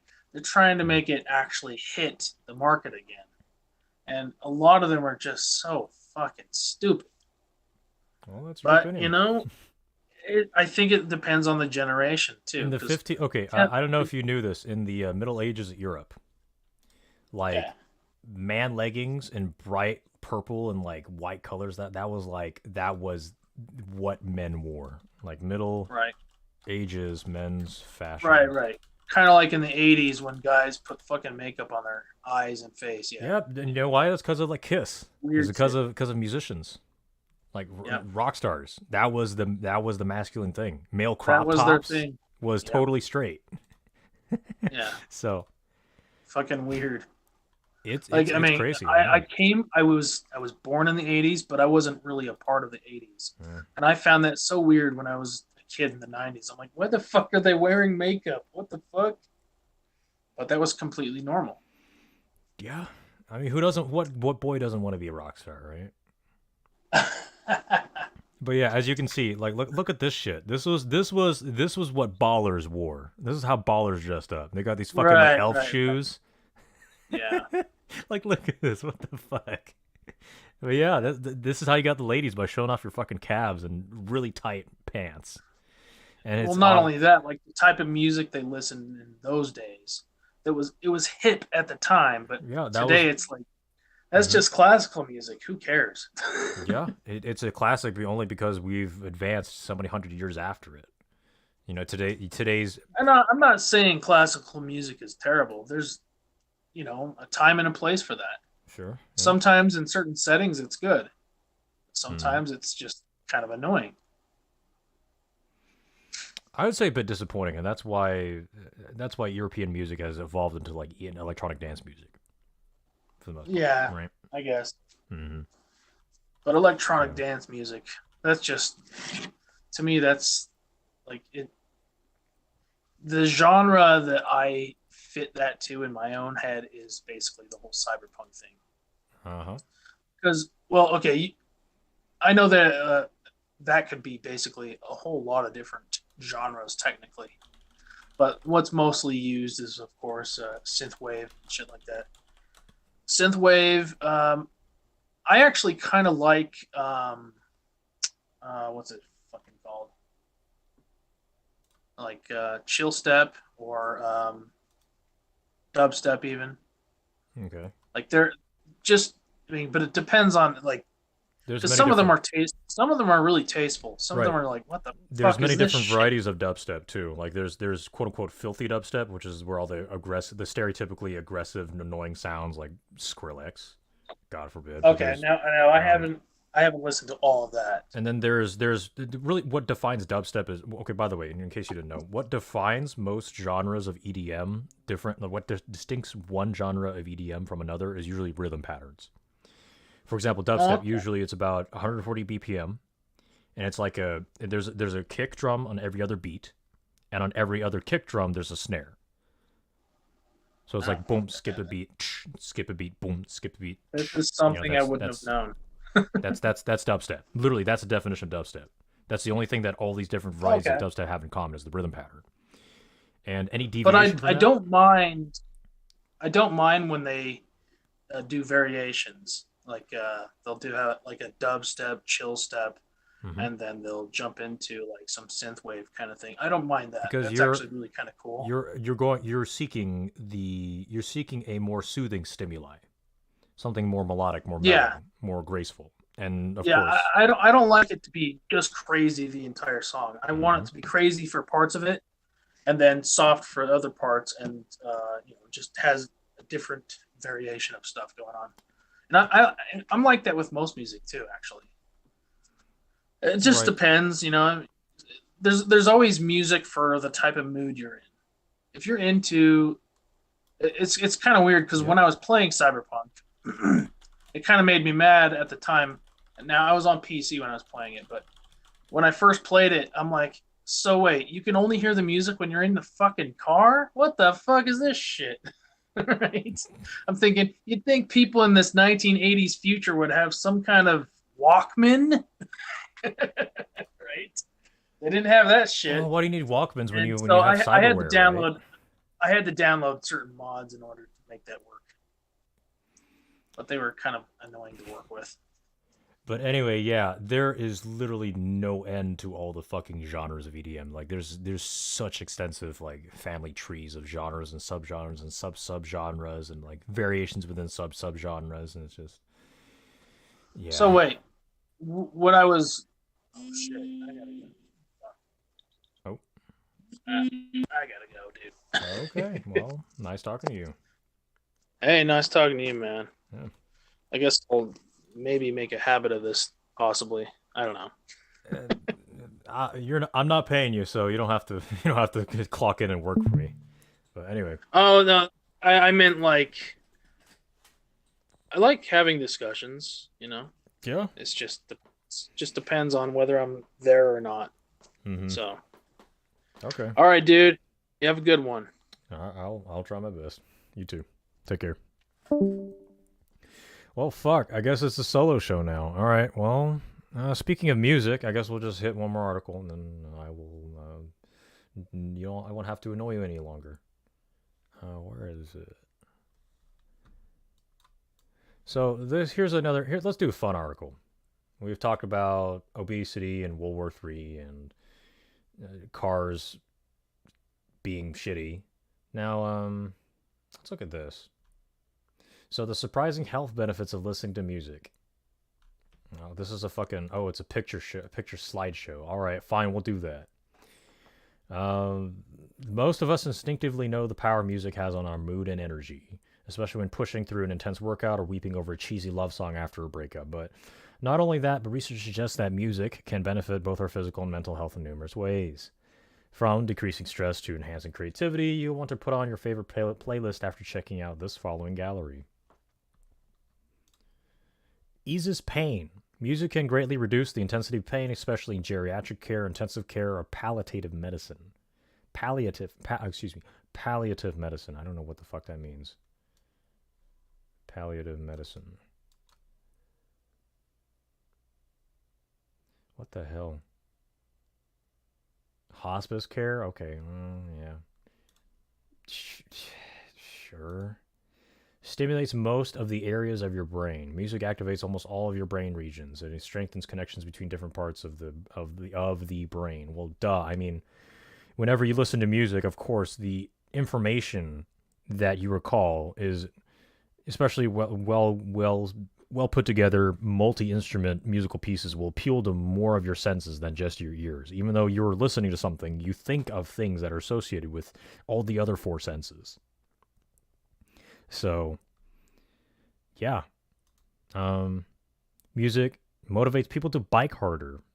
One study showed that while riding bicycles, the participants worked harder when listening to fast music. Yeah, I guess fast, high-tempo music, it's stimulating. Mental stimulation increases greater production of cortisol, which is not just the stress hormone, mind you. And whenever you are stressed or excited, well, you bike faster. Duh. It's nice. This looks like a nice place. This looks like a nice place to ride a bike around.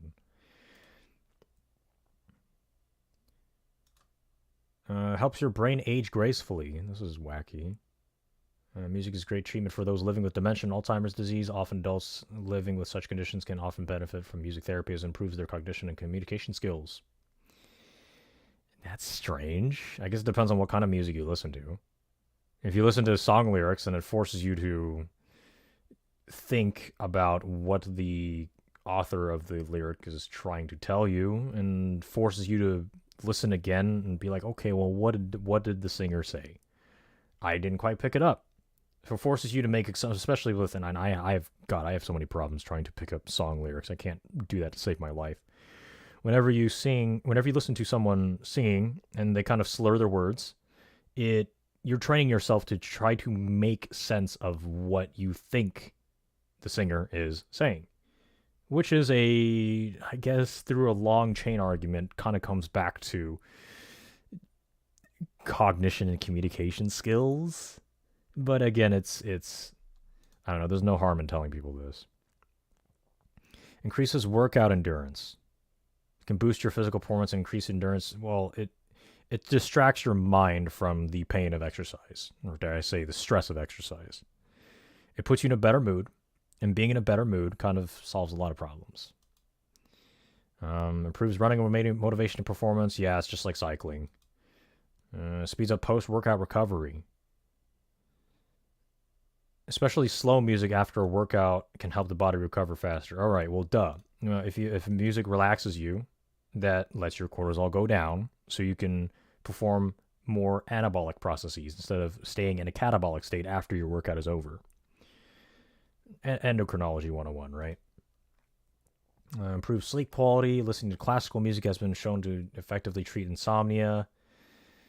They're not okay. What bugs me is that they're not posting the study where they get this quote unquote. They're not providing evidence to talk about why what substantiates this statement. Effectively treat insomnia. Okay, what is the criteria for insomnia? What is the criteria for effective treatment? How well is that so? Like, if the music can calm you down, but how does that necessarily? That does nothing at the biochemical level to put you to sleep. There's all kinds of things that could work in lieu of classical music. If anything, I personally would have been bothered by hearing music, as even the most subtle change of tone or mood within one song can affect would wake me up. But then again, I'm a weirdo, and I'm probably a biological outlier.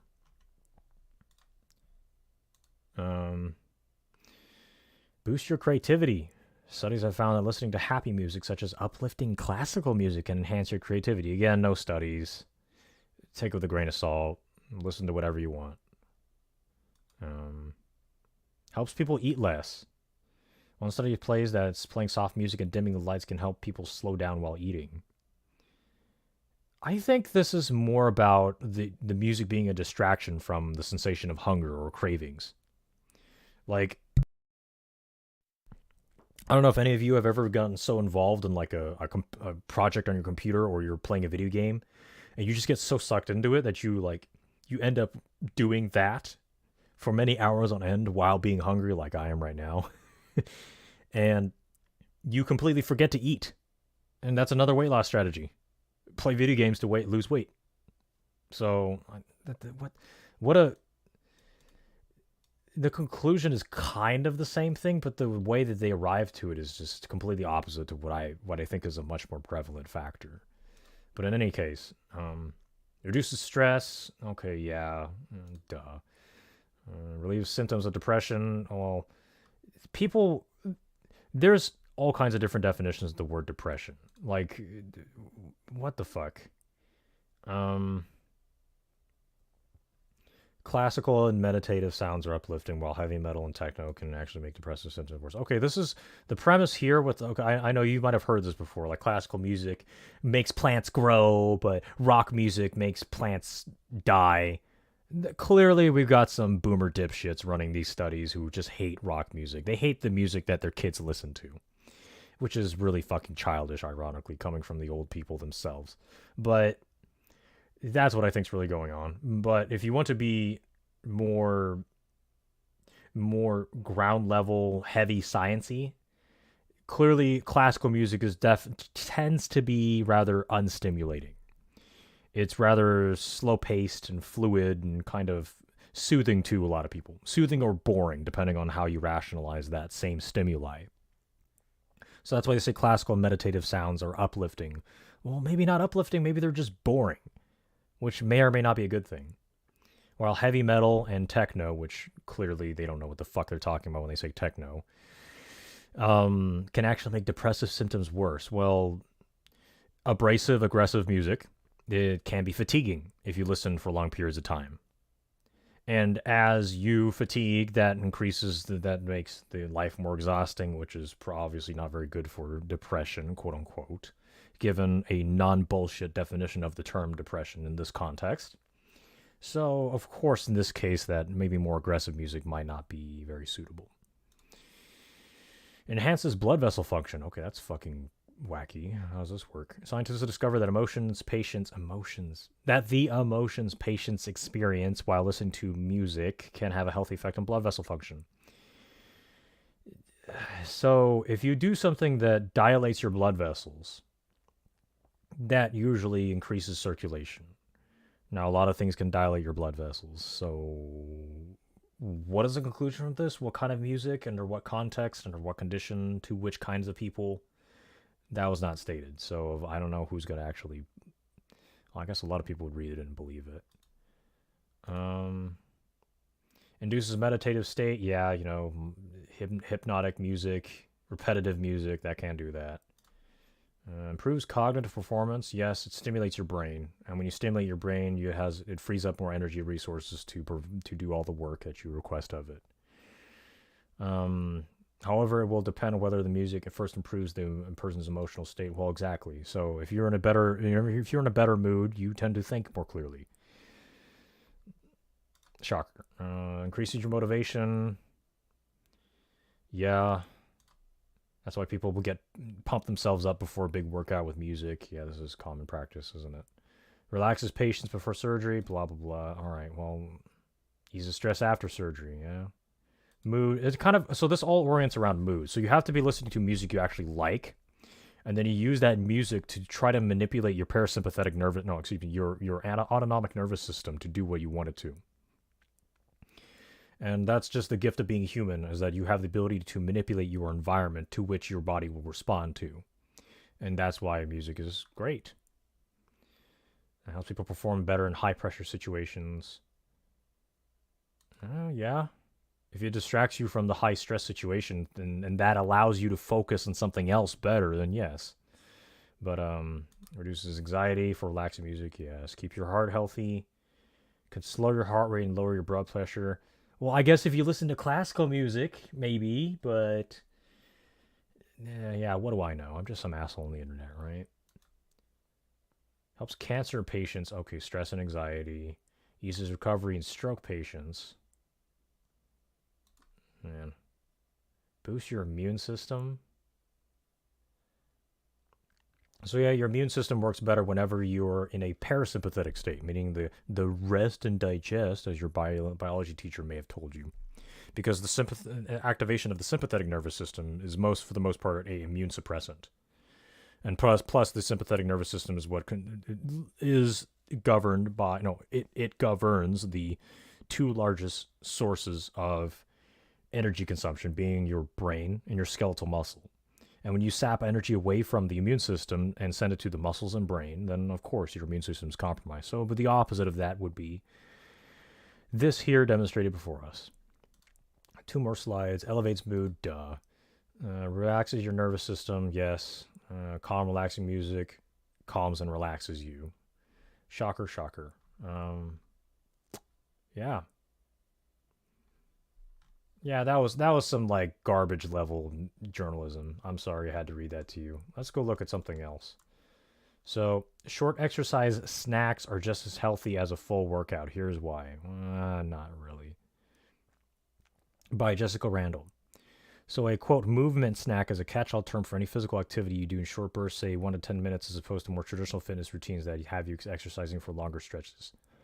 And while the exact benefit you'll get out of your movement snack depends on the activity, the research shows that breaking up your day with even the simplest movements can have health benefits that improve your mood, circulation, strength, and more, minus the additional minutes of blood, sweat, and tears you'd expect.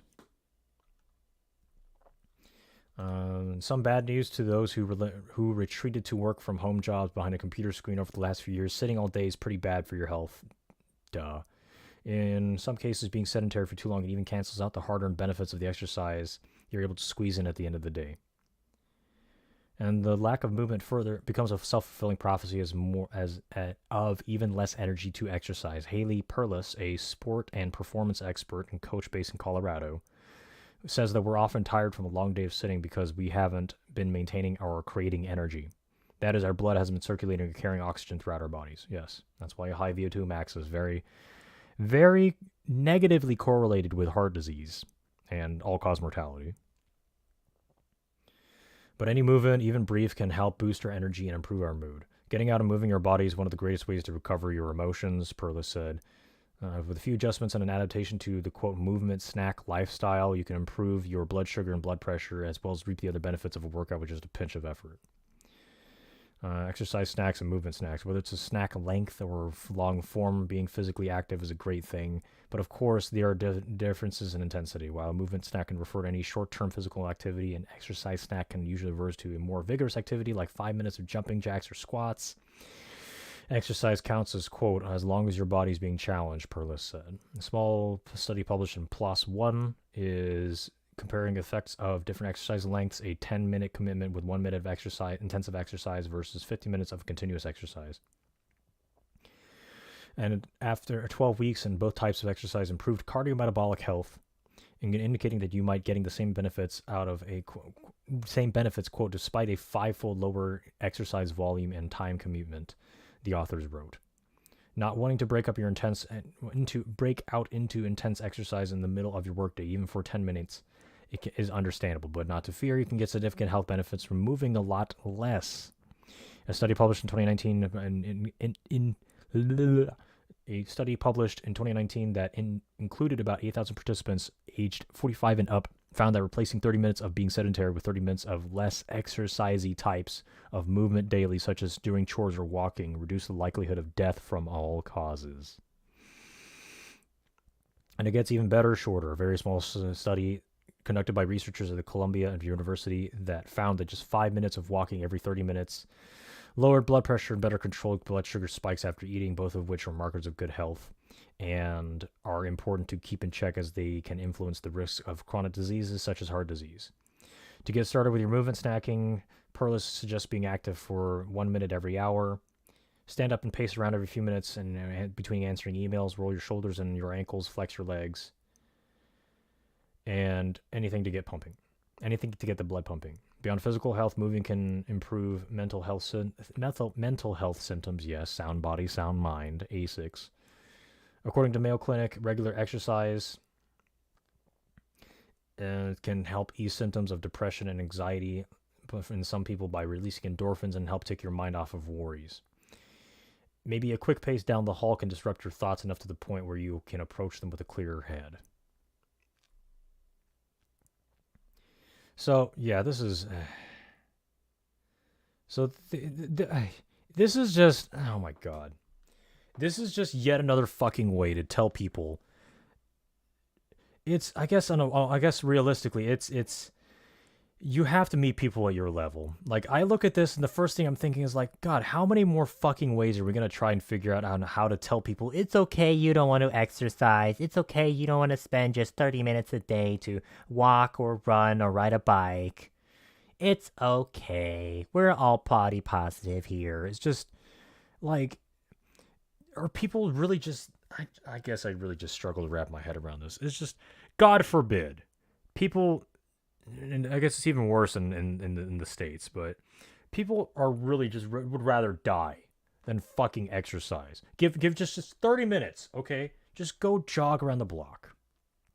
Go have a sugary snack beforehand so you have the energy, so you have quickly available energy to go do the workout, and you'll be better off in the long run. But no, you don't want to even give 30 minutes, 20 minutes, 10 minutes, 5 fucking minutes.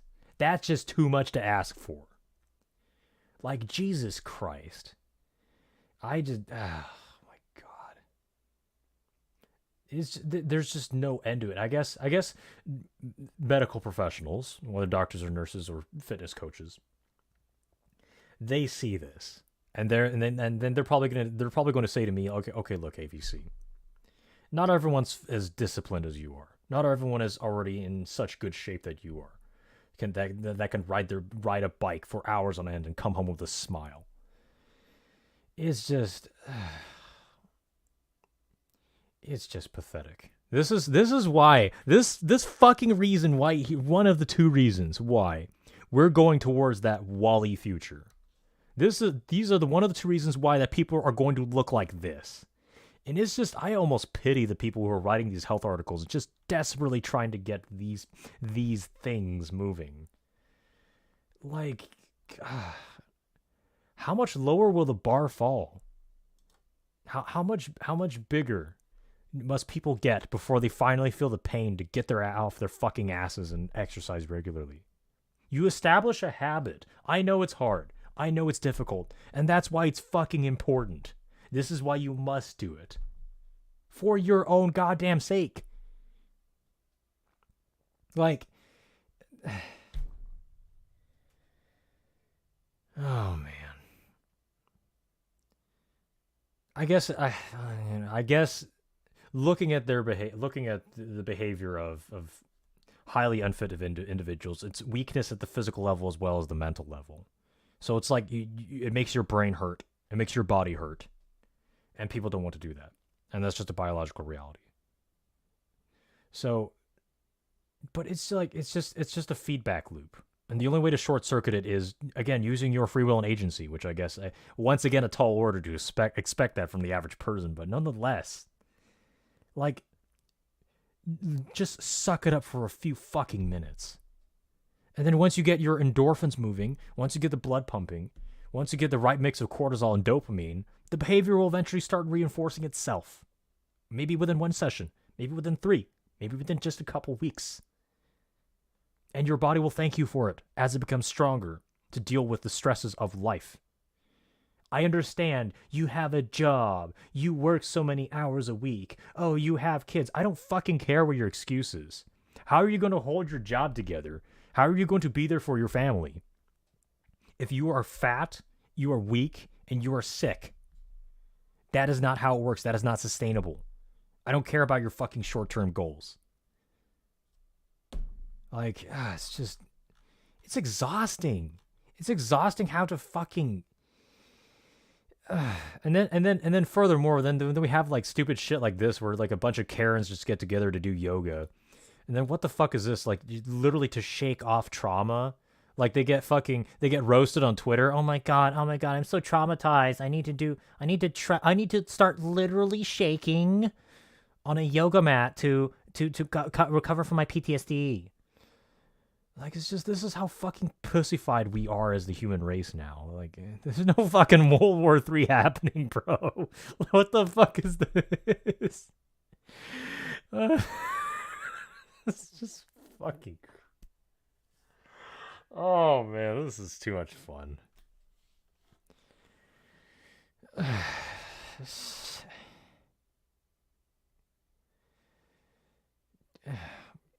just adult daycare.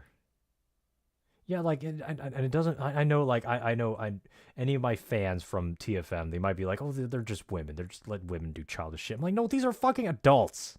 Like... Maybe I'm naive. Maybe I'm naive to expect these grown women to act like adults, but still, like, what the fuck? And I'm sure, like, women aren't going to be the only ones doing this kind of, like, quote-unquote exercise, whatever the God, I'm just a different species from people nowadays, aren't I? As a woman of color, I need to deal with a lot of sexism and racism. Shut the fuck up. Oh my god. Oh no.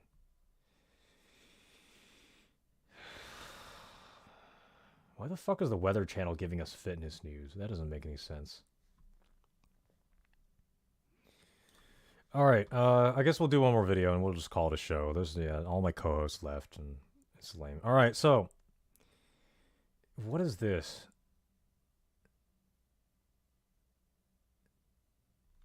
Let's play this. That just isn't going away. Today, his government seemed to have enough of the questions about the premier's daughter's wedding and controversial stag and doe, and went on the attack instead, making some startling counter allegations. This is an opposition that sent somebody to the Premier's daughter's wedding to take a picture of the seating plan. To take a picture of the seating plan. Now, I don't know of any other opposition party that would sink to that level. You heard that right. Doug Ford's government House leader just accused the NDP of hiring an operative to go to the Premier's daughter's wedding and photograph the seating plan. No one is buying Order. I can tell you that's everywhere. Of course, the backstory here is that the NDP is accusing the Premier of a breach of ethics, saying he invited developers who are benefiting from the government's decision to expand housing on the Greenbelt. The NDP dismissed the spy photographer claim. There's desperation right there. Oh, I There's saw that. Okay, so what the hell? I thought they were going to try to oppose the construction of bike paths because I thought subconsciously that, Ford is trying to start shit with like cycling and cyclists and infrastructure development. Okay, whatever. I don't give a shit about this. It's Who fucking cares? Headache Whatever. for Doug Ford that just isn't going I away. don't care what the fucking Ford CEO talks about someone's wedding. Who gives a shit? All right. I don't know. Now it's. I had fun today. I hope you enjoyed the show. I kind of tried. I'm hungry. No sponsors this week. I've got a lot of I got a lot of stuff I need to work on today. Anyway, yeah, thanks for watching. Be sure to spank that ass. Exercise, drink water. Don't be fat. Stop worrying about World War III and get on with your life. Yeah. Don't be afraid. Once again, don't be afraid to drop into my Discord server. I'm more than welcome to take requests. Whatever the hell it is you want. Yeah. Thanks for stopping by, and see you next week. Bye.